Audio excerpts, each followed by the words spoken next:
పంతులు గారు పల్లవి చేత పూజ జరిపిస్తూ ఉంటారనమాట. ఇక అక్కడే ఉన్న భువన ఇటు సుమలత, అక్షితతో మెల్లగా చెప్తూ ఉంటుంది.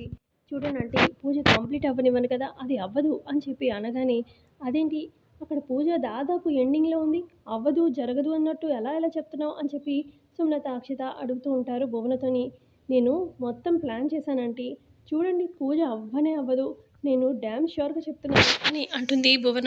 అసలేంటి ఏం ప్లాన్ చేసావు చెప్పు అని చెప్పి అక్షిత, సుమలత అడుగుతూ ఉంటే అప్పుడు భువన అంటుంది, అదే ఆంటీ ఇందాక పల్లవి కనిపించట్లేదు పాల కోసం వెళ్ళినప్పుడు అని చెప్పి అందరూ వెళ్ళారు కదా, అలా అందరూ వెళ్తున్నప్పుడు నేనేం చేశానంటే ఒకవేళ మళ్ళీ పల్లవి టైంకి వెనక్కి తిరిగి వస్తే ఎలా, ఈ పూజ కంప్లీట్ అవ్వకూడదు కదా అని చెప్పి నేను అదిగో పూజ అయిపోయిన తర్వాత డెఫినెట్గా దేవుడికి హారతి అయితే ఇస్తుంది కదా, ఇవ్వమంటారు పంతులు గారు.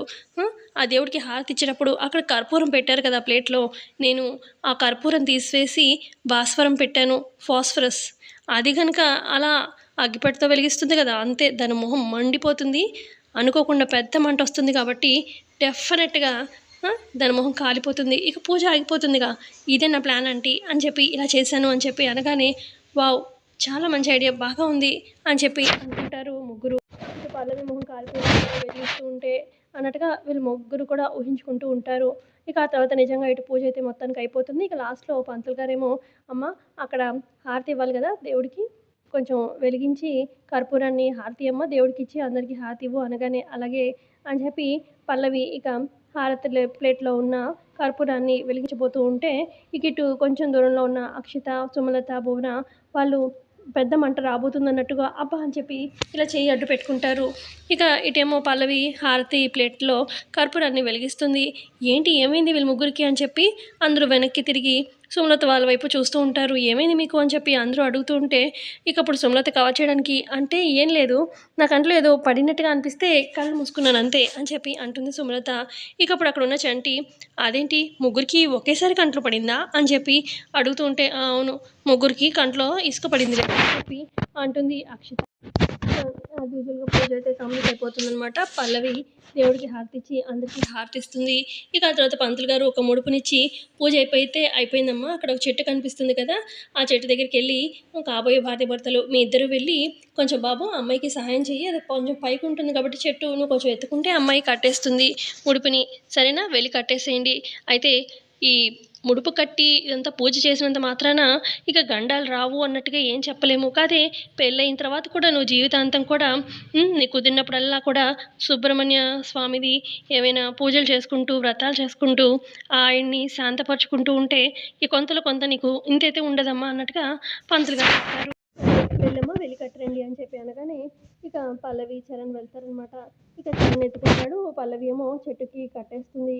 కట్టేయగానే ఇక దింపబోతున్న టైంకి ఇక పైన పల్లవి కట్టిన ఆ ముడుపు మళ్ళీ జారి కింద పడుతూ ఉంటే ఇక గుండమ్మ చాలా కంగారు పడిపోతూ ఉంటుంది. అయ్యో ముడుపు కింద పడిపోతుంటే అనుకుంటే కీలోపు చరణ్ గట్టిగా పట్టుకుంటాడనమాట ముడుపుని పడేయకుండా. మళ్ళీ పల్లవి చేతికిచ్చి ఈసారి గట్టిగా కట్టు అని చెప్పి అంటాడు చరణ్. ఇక పల్లవి ఈసారి గట్టిగా కడుతుంది. ఇక పల్లవిని దింపేస్తాడనమాట. ముడుపు అదంతా కట్టిన తర్వాత కిందకి దింపేస్తాడు చరణ్. అయితే కింద గాజు పెంకు ఉండడంతో పల్లవి కాలికి గుచ్చుకొని అబ్బా అని చెప్పి అలా ఒక్కసారిగా కింద కూర్చుండిపోతుంది. అయ్యో పల్లవి ఏమైంది అని చెప్పి గుండమ్మ అలాగే ఇటు ఆదిత్య వచ్చి చూస్తూ ఉంటారు. ఇక కాలికేమో గాజు పెంకు గుచ్చుకుంటుంది. ఇదేంటి పంతులు గారు, పూజ మంచిగా అయిపోయింది కదా అనుకుంటే ఇలా అయింది అని చెప్పి గుండమ్మ అంటూ ఉంటే, చెప్పాను కదమ్మా ఇలాంటి చిన్న చిన్న ఇబ్బందులు అయితే వస్తూనే ఉంటాయమ్మా, పెళ్ళి అయిన తర్వాత కూడా ఇట్లాంటి చిన్న చిన్నవి వస్తూ ఉంటాయి, కానీ కొంచెం తెలివిగా ఎదుర్కోవాలి. అయితే ఏమంత ప్రమాదం ఉండదు, అంతా స్వామి మీద భారం వేసేయండి, పూజ అయితే మనం చేసాం కదా, ఇక కొంచెం ఆ స్వామిని తలుచుకుంటూ ఉంటే మనకు అంతగా అయితే ప్రమాదం జరగకపోవచ్చు అన్నట్టుగా పంతులు గారు కొంచెం ధైర్యం చెప్తారు. ఇక ఆ తర్వాత కొంచెం దూరంలో వెళ్ళి అక్షిత ఇటు భువన ఇద్దరు మాట్లాడుకుంటూ ఉంటారు. అసలు ఎంత మంచి ప్లాన్ చేశాను, అది చూస్తేనేమో దాని మొహం మండకుండా అలా అయింది అని చెప్పి అనుకుంటూ ఉంటే ఈ లోపల అక్కడికి వస్తుందనమాట పల్లవి. అసలు మీకు బుద్ధి ఉందా, నేను అనుకుంటానే ఉన్నాను పూజ జరగకుండా ఉండడానికి మీరు ఇదంతా ప్లాన్ చేస్తారని. మా అమ్మ అప్పటికే అంటూనే ఉంది, ఏదో పెళ్ళి జరగకుండా ఏదో గండంలాగా అంటే ఎవరు అడ్డుపడుతున్నట్టుగా అనిపిస్తుందని మా అమ్మకి అనిపిస్తూనే ఉంది. ఏం లేదులే అమ్మ నేను చెప్తూ ఉన్నా కూడా మా అమ్మ మాత్రం నమ్మలేదు. మీరే అనమాట పెళ్ళి ఆగడానికి చేసే ప్రయత్నాలన్నీ చేసేది మీరే అనమాట. నాకు తెలిసింది, నాకు ముందే అనుమానం వచ్చింది కర్పూరం ప్లేస్లో భాస్వరం పెట్టారని. అసలు ఆ భాస్వరం వెలిగించుంటే ఏమన్నా ఉండేదా? నా మొహం కాలిపోవాలనే కదా ఇదంతా చేశారు మీ ఇద్దరు అని చెప్పి అనగానే ఇక అప్పుడు అక్షిత అంటుంది, అంటే నేనేమి చేయలేదు. అక్కడ భాస్వరాన్ని పెట్టింది నేనైతే కాదు. ఇదిగో ఈ భువననే అని చెప్పి అనగానే భువన కూడా షాక్ అవుతుంది. ఇదేంటి అక్షిత దాని పేరు మీద ఏసుకోకుండా మొత్తం నా మీదే తోసేసింది అన్నట్టుగా షాకింగ్‌గా చూస్తూ ఉంటుంది భువన. ఇక ఇటు పల్లవి అంటుంది, "అసలు మా అమ్మకి చెప్పాననుకో నీ గురించి గూడెను కూడా చూడకుండా నీ ప్రాణాలు తీసేస్తుంది. నా జోలికొస్తే ఇంకొకసారి పిచ్చి వేషాలు వేశావనుకో ఊరుకునేది లేదు. మా అమ్మకి చెప్తాను" అని అంటుంది పల్లవి. సరే సారీ అన్నట్టుగా భువన కూడా సారీ చెప్పేస్తుంది పల్లవికి. ఇంకోసారి పిచ్చి వేషాలు వేస్తే ఊరుకోను అని చెప్పి అనగానే, మరి నువ్వు చరణ్‌ని నా నుంచి దూరం చేయట్లేదా? మరి నాకు మండదా? అని చెప్పి అంటుంది భువన. అప్పుడు పల్లవి అంటుంది, "పిచ్చి పిచ్చి వేషాలు వేయకు. నీకు చరణ్‌కి రాసి పెట్టలేదు. అయినా నువ్వు చరణ్ మనసులో లేవు" అని చెప్పి అలా పల్లవి అంటూ ఉంటే, అప్పటికి అక్షిత, నువ్వేమైనా ఉన్నావా ఏంటి చరణ్ మనసులో అని చెప్పి అడుగుతుంది. అప్పుడు పల్లవి అంటుంది, నేనున్నానో లేదో నీకు కూడా తెలీదు. కానీ మా ఇద్దరికి రాసి పెట్టి లేకపోతే మా ఇద్దరికి నిశ్చితార్థం జరగదు. పెళ్లి దాకా రాదు. సో, మా ఇద్దరికి ఆల్రెడీ నిశ్చితార్థం అయిపోయింగినా కూడా నువ్వు చరణ్ వెనకాల పడుతుంటే చాలా చండాలంగా, చిరాకుగా ఉంది నేను చూస్తుంటే. ఎక్కడుండాలో అక్కడుండు భువన అని చెప్పి వార్నింగ్ ఇచ్చేసి పల్లవి అక్కడి నుంచి వెళ్ళిపోతుంది. ఇక ఆ తర్వాత ఇటు సుమలత వస్తుంది. ఏంటి ఏమైంది అనగానే ఇక జరిగిందంతా ఇటు భువన, అక్షిత చెప్తారు.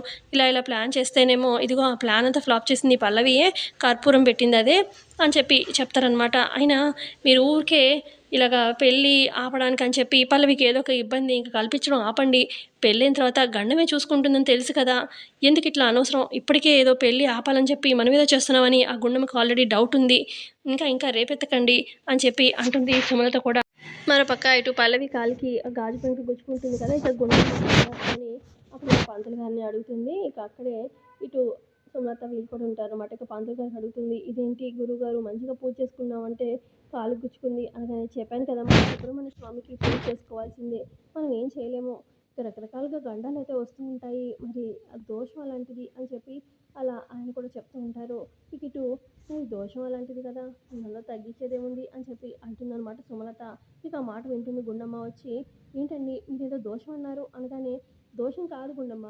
యాక్చువల్‌గా అది పల్లవికి గాజు పెంకు గుచ్చుకుంది కదా! ఆ దోషం తప్పింది అని అంటున్నారు ఆంటీ" అని చెప్పి సుమలత కవర్ చేస్తూ ఉంటే, "లేదు మీరు ఏదో దాస్తున్నారు. ఏదో ఉంది" అని చెప్పి అంటుంది గుండమ్మ. ఇక అప్పుడు సుమలత కోపంతోని ఓవర్‌గా రియాక్ట్ అవుతుంది. "అసలు ఏంటి నేను పెళ్లి చేయనన్నాను. కానీ చేయడానికి నేనే ముందుకొచ్చాను. అసలు ఇప్పుడు నేను ఒక్క మాట నా కొడుక్కి చెప్తే పెళ్లి చేసుకోకుండా ఆగిపోతాడు. కానీ నేనే కదా వాడికి చెప్పి ఒప్పించాను. ఆడపిల్ల జీవితం పాడవకూడదని చెప్పి చెప్పింది నేను. పెళ్లి జరగాల్సిందే అని చెప్పింది నేను. అయినా కూడా ఇంకా అనుమానిస్తారేంటి? అసలా తనకి షాక్ కొట్టింది షాపింగ్ మాల్‌లో. అది కూడా నేనే చేశానంటారా? తన కల్లోకి పామొచ్చింది. అది కూడా నేనే పంపించానంటారా? ఇప్పుడు కాలికి గాజు పెంకు గుచ్చుకుంది. అది కూడా నేనే ప్లాన్ చేశానంటారా? చెప్పండి. అనుకోకుండా జరిగింది. దానికి నన్నిట్లా బ్లేమ్ చేస్తారేంటి?" అని చెప్పి అనగానే ఇక పల్లవి, "అయ్యో! సారీ అత్తయ్య గారు. మా అమ్మ నా మీద ఉన్న ప్రేమతోని తనకు కొంచెం భయమేసింది నాకేమైనా అవుద్దేమో అని. అంతేకానీ మీరు తప్పుగా అనుకోకండి" అనగానే, "నేను కూడా ఇప్పుడు ఎవరిని ఏమి అనట్లేదు. కానీ నేను మారిపోయాను, పెళ్లి చేస్తానన్నా కూడా పదే నేనే ఏదో చేసినట్టుగా మాట్లాడితే నాకు మండదా" అని చెప్పి అడుగుతుంది సుమలత. "నేను అందరూ బాగుండాలనే కోరుకుంటున్నాను. నేను మారిపోయానని చెప్పాను" అని చెప్పి ఇక సుమలత కూడా కోపంగా అక్కడి నుంచి వెళ్ళిపోతుంది. ఇక సుమలత, అక్షిత, భువన అక్కడి నుంచి వెళ్ళిపోగానే ఇక అక్కడున్న ఆదిత్య అంటారు గుండమ్మతోని, "గుండమ్మ అనవసరంగా ఇక నువ్వు ఇలాగా నీ భయంతోని అపార్థాలు పెంచకు" అని చెప్పి గుండమ్మకి చెప్తూ ఉంటారు. "సరేనండి" అని చెప్పి అంటుంది గుండమ్మ కూడా. ఇక అందరూ అక్కడి నుంచి వెళ్ళిపోతారు ఇంటికి. సో ఇంతే అండి ఎపిసోడ్‌లో జరిగింది. ఎపిసోడ్ నచ్చితే ఖచ్చితంగా లైక్ చేయండి. Thanks for watching.